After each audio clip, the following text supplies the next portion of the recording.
Boa noite, nossos amigos e demais companheiros de estudo do Espiritismo. Hoje o nosso programa é um prosseguimento do programa anterior, que houve um pequeno problema na internet e nós tivemos de interromper, mas damos prosseguimento, que é o estudo sobre a fotografia do pensamento, que é uma pergunta de uma senhora aqui no nosso e-mail, perguntando se o pensamento pode ser fotografado. Pode, porque o pensamento cria imagens.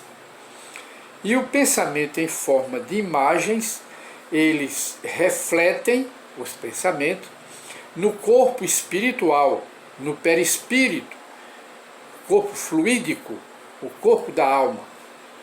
Que nós temos esse corpo espiritual, conforme nos fala a Bíblia, as Escrituras, conforme Paulo nos ensina, apenas para esclarecimento, que o homem ele é corpo terrestre e corpo celeste. Morre o terrestre, sobrevive o celeste, que é o corpo espiritual.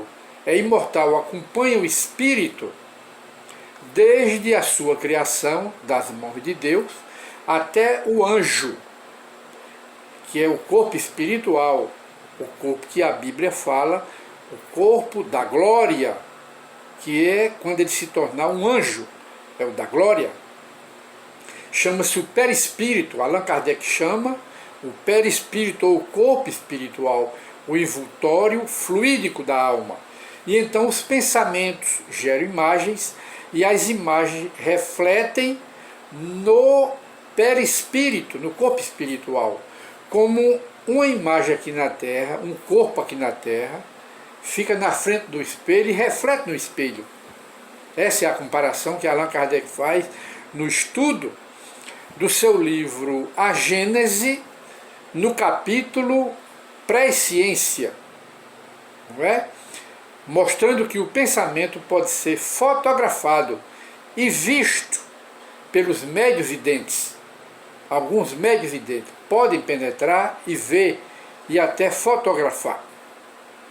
É muito importante esse pensamento.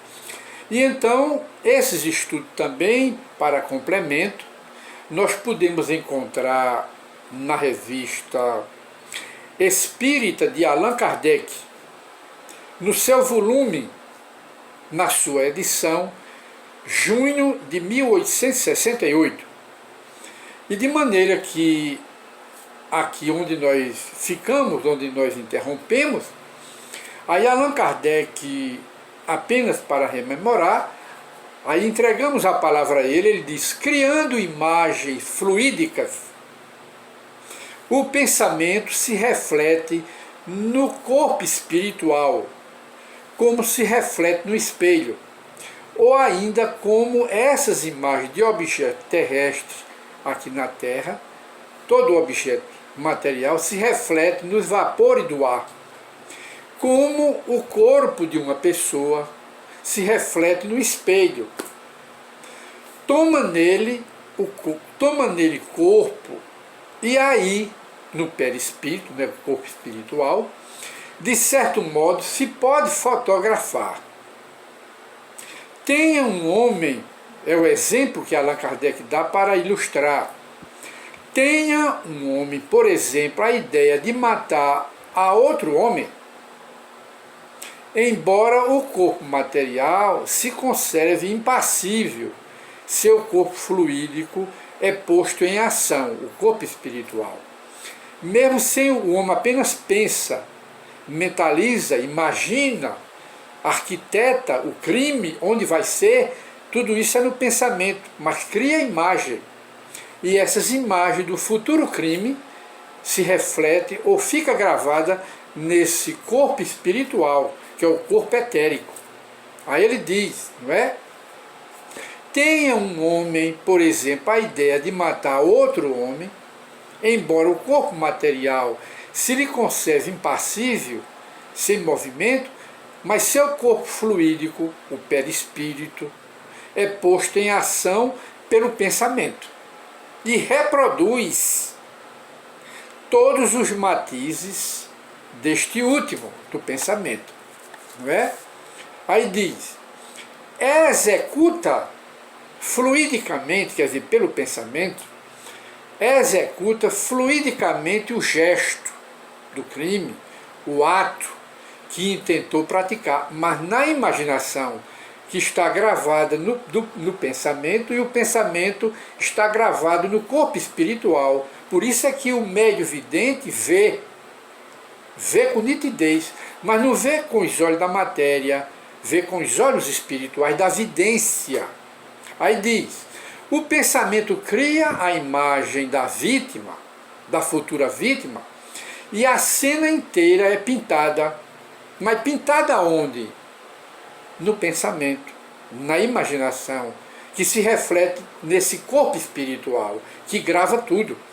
Se reflete e é pintada como num quadro, tal qual se lhe desenrola no espírito, quer dizer, na mente, no pensamento. E Allan Kardec, então, dá uma continuação para encerrar.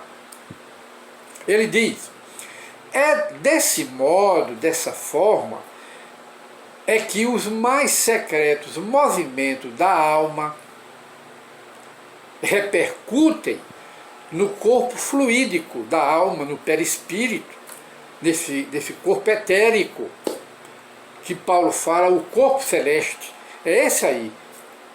Que uma alma pode ler noutra alma como no livro aberto e ver o que não é percebido aos olhos do corpo.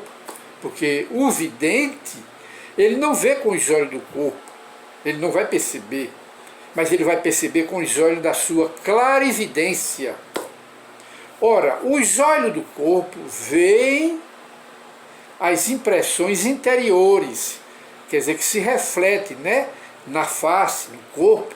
Aí os olhos material de alguma pessoa vê, que se reflete nos traços do rosto.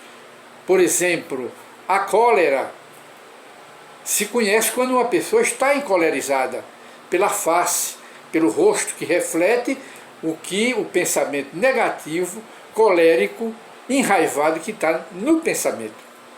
A cólera, a alegria, pelo sorriso, pela face, a tristeza também pela face, mas a alma vê nos traços da alma os pensamentos que não se traduzem no exterior. Esse é o que Allan Kardec nos explica, não é? Através aqui dos estudos e das pesquisas que ele realizou lá na Sociedade Espírita de Paris, que era um verdadeiro laboratório de pesquisa do Espiritismo. E nós vamos encerrar o nosso programa apenas como um complemento e para atender a pergunta e tirar a dúvida da nossa irmã, que é uma leitora, né, e assistente do nosso programa, e que é muito interessada nos estudos do Espiritismo de uma forma geral. E de maneira que nós voltamos a lembrar, não é? Voltamos a lembrar aqui que esses estudos dos fluidos, da presciência, né? Presciência quer dizer ciência prévia, não é?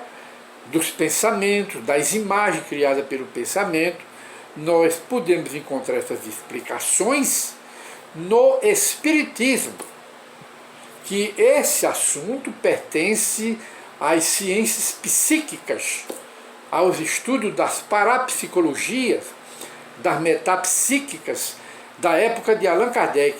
Mas devemos lembrar que quem deu início às ciências psíquicas que surgiram na época de Allan Kardec, e algumas continuam até hoje, foi Allan Kardec no livro dos Médiuns, que explica também esse fenômeno de fotografia do pensamento.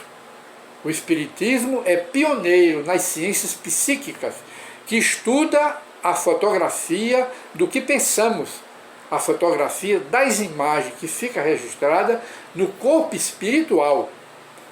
Pioneiro dessa ciência é o Livro dos Médiuns, Allan Kardec, o Espiritismo. Muita paz para todos e voltaremos com novos estudos e pesquisa do Espiritismo no novo programa